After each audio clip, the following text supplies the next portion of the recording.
বিক্রি হয় না, ওই 3-4টি লোক যা আসে যা খায় ওইটি হয়ে যায়, তাছাড়া আমাদের সেরকম বিক্রি হয় না, বুঝলা?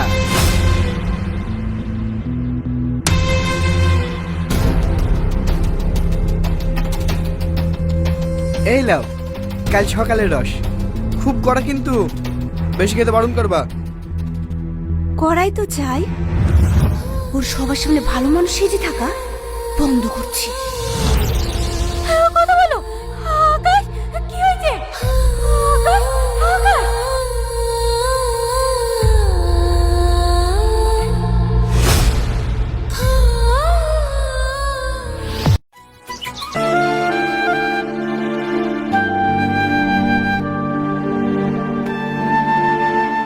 তোমাকে একটা কথা বলবো? হ্যাঁ বলো। আমার ফিরে আসাতে কি তুমি খুশি না? কেন? না মানে আমি আসার পর থেকে তোমাকে আর আগের মতো দেখছি না। তেমন কিছু না, এমনি। বেশ, ঘুমিয়ে পড়ো।